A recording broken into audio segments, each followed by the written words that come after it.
Hello everybody, this is Hammer Striker here. Today we've got two 9mm guns on the table that target the concealed carry market, and we're going to kind of compare them, talk about some of the differences and what factors might come into why you would choose one over the other. The two guns we've got here are the SIG P320, so I'll pick that one up first and show you that it is unloaded.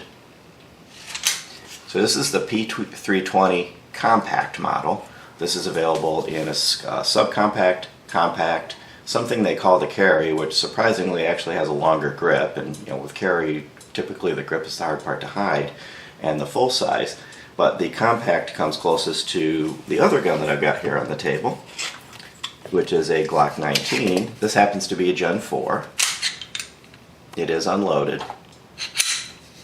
And this is actually called a compact by Glock. The Glock 19 is their compact version. The Glock 17 would be the full size, and the Glock 26 would be the subcompact in the 9mm. There's a lot of features in common between these guns. Both of them are striker-fired guns. Both of them have drop safety, so they're integrally drop safe. Neither one of these guns has an external safety, so all the safety mechanisms are based on not firing unless the trigger is pulled. Both of them have a Picatinny rail. One of the differences though, the Glock just has a single rail notch, and the P320 has multiple notches.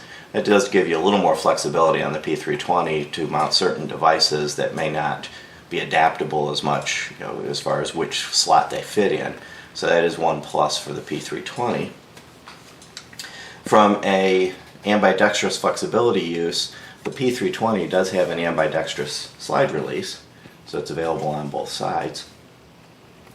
The Glock does not. The slide release on the Glock is only on the left side for right-handed shooters, and there's no ability to move it over to the other side. That's the side it's on.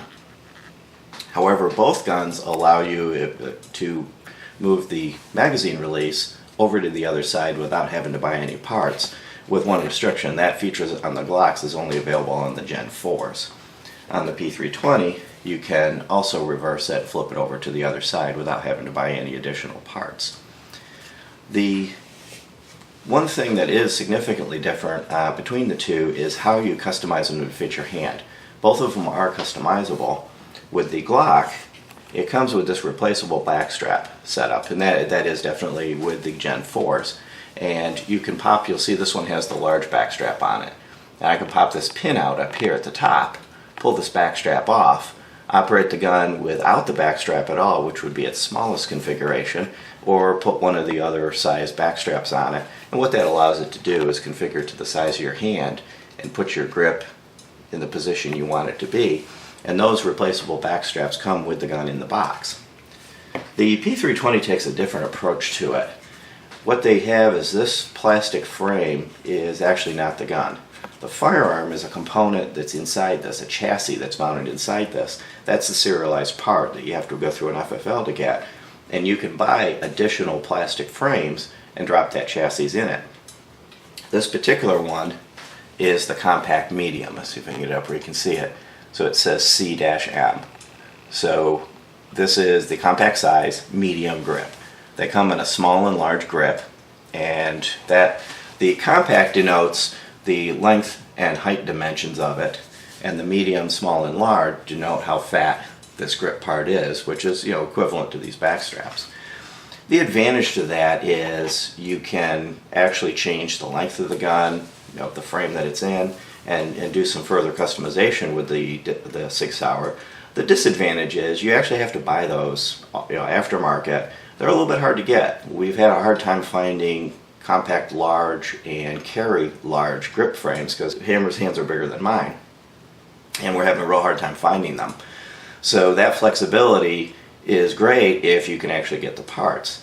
They also tend to average about 50 bucks. So if you wanted to switch this between what it's got here and let's say the large or the small, if you could find one, it's going to cost you about 50 bucks plus shipping, and possibly even plus tax.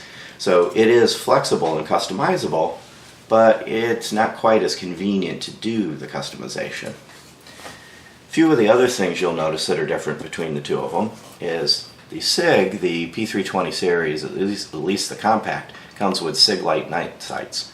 and they're a 3-dot sight arrangement, and they are day-night sights. They're really easy to see during the day and easy to see at night. The Glock comes with your typical Glock U-dot sights, which during the day are very easy to pick up and very bright, but these are not night sights. Night sights are available for the Glock all over the aftermarket. I think Glock may even make a set that's probably made for them by the aftermarket, but you're going to have a hard time finding a Glock sitting on the shelf with anything but these sights. The SIG comes with the night sights as part of the basic package. Both guns, you'll see that the sights are dovetailed and replaceable, so you can replace them with the sights of your choice. And it's relatively easy. You push them out, push them in.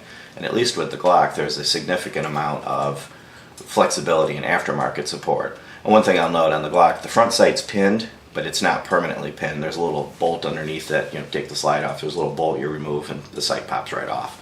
So changing sights on either one of these is easy. There's a little more flexibility in the aftermarket for the Glock. One of the other things that's a little bit different between them, and it actually can be significant since these target the concealed carry market, is the size of them. From a length perspective, front to back, the SIG is 7.2 inches and the Glock is 7.28 inches, which isn't a significant difference. I'll put them up here side by side. And what I'm going to do is I'm going to put them beaver tail to beaver tail. And you'll see when I put the beaver tail line up, the SIG ends up being a whole lot longer because they don't count the beaver tail in their overall dimensions.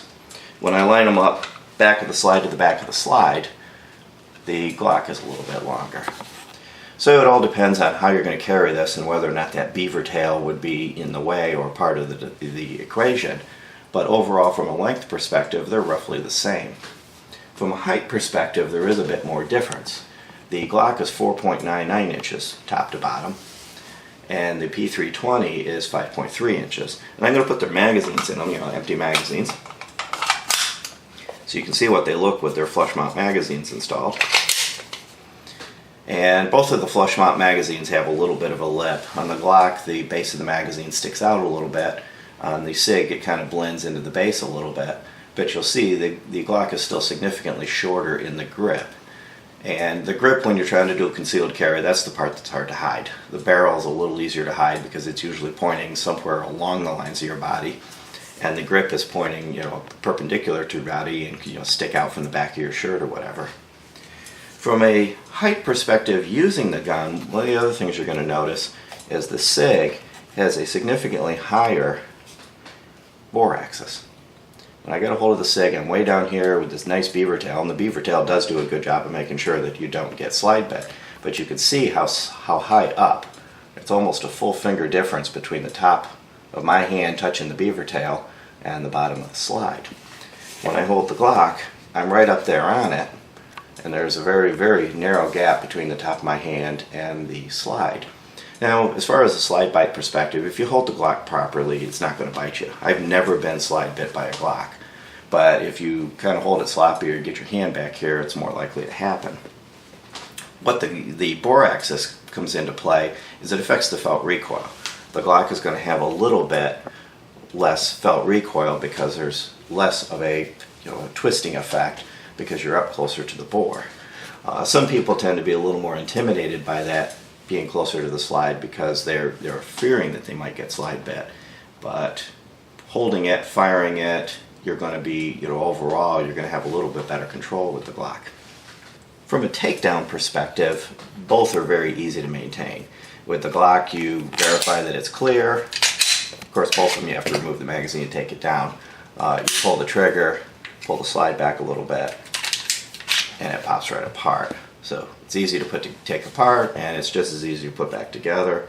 Lay the slide up, and you're back in operation.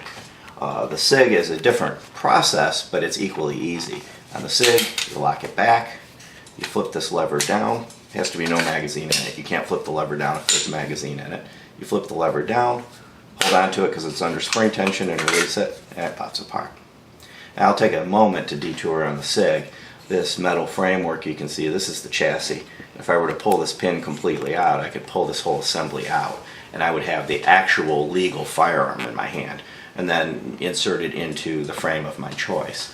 And basically it's full compatibility among the frames, even though if you pick a frame that's got a longer or shorter length than your slide, it'll still function. It'll just kind of look like a Franken gun. Reassembling it's just as easy. Line it up, pull it back, and lock it back, flip the lever up. So from a maintenance standpoint, both of these are very easy to disassemble and maintain. No additional tools are required for a basic field strip and maintenance. From a magazine capacity standpoint, they both are roughly equal when you talk about the magazines you'd use for carry. This is your Glock magazine, and the stock magazine is 15+1. And this is the SIG magazine, which is also 15+1. I turn around so you can see the witness holes. 15+1. Both of these will accept the magazines from the next higher up gun. So with that, for the Glock, it would be the Glock 17. You put the magazine in, it kind of hangs down a little bit. And with the SIG, it would be the full size designation, or the carry. And both of them use a slightly longer magazine. It holds 17 rounds, of course, +1. And then with the SIG, the bit largest magazine that's available from SIG is this 21 round magazine that ships with the TACOPS version, and it'll work equally well in it. Again, it just hangs down a little bit. With the Glock, you can get this 31 round magazine, and then there's a number of +1, +2 base plate extenders from Glock and many aftermarket companies that you can put on it that add it up. You can also get 50 round drums, 100 round double drums, just a whole host of aftermarket interesting magazines. And just because you just got to see what it looks like, but you put the 31+ round magazine on it and you've got this great big long creature that's actually surprisingly easy to manage and hold and fire. So from a magazine compatibility standpoint, there's a little more options with the Glock when you start getting into the big and wild stuff. But when you're talking about home defense, concealed carry, you know, the real intended purposes of these, capacities is the same on both of them. Now, weight is a little bit different. The compact SIG with an empty magazine is 25.8 ounces. The Glock 19 with an empty magazine is 23.65 ounces. So you've got about 2 ounce difference between the two of them. And you know, a couple ounces can be significant in concealed carry, especially if you're trying to do pocket or even inside the waistband and the thing's flopping around on your hip. Price is probably one of the biggest differences. The Glock can be routinely had, again this is a Gen 4, can be routinely had for anywhere between $500 and $550. If you're a member of GSSF, it's $150+ less expensive than that. But if we just talk about the average person walking into the average gun store, $500 to $550 you can pick up a Glock. The SIG is going to routinely cost you anywhere from $650 to $700. So the SIG's a more expensive gun, you know, at least based on MSRP. You may be able to find it online or on sale for a different, you know, lower price. So those are kind of the significant differences between them. And then it's just going to come down to feel.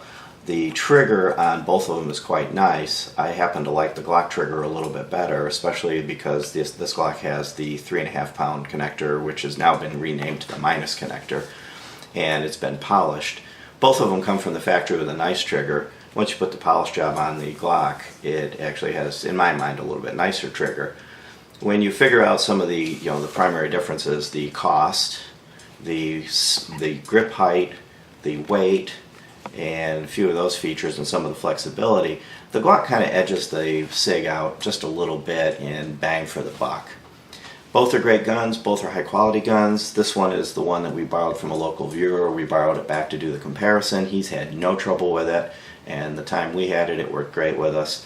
And Glocks, you know, their reliability is notable. This Glock has been reliable from day one, and that's typical of Glocks. So either one of these is going to give you a high quality, well manufactured, very reliable gun that will serve you well in a concealed carry realm and has varying flexibilities based on, you know, how they've chosen to do it, but both of them are customizable and configurable. So if you like our videos, please give us a thumbs up, share, subscribe, check us out on Facebook, and have a great day. Thank you.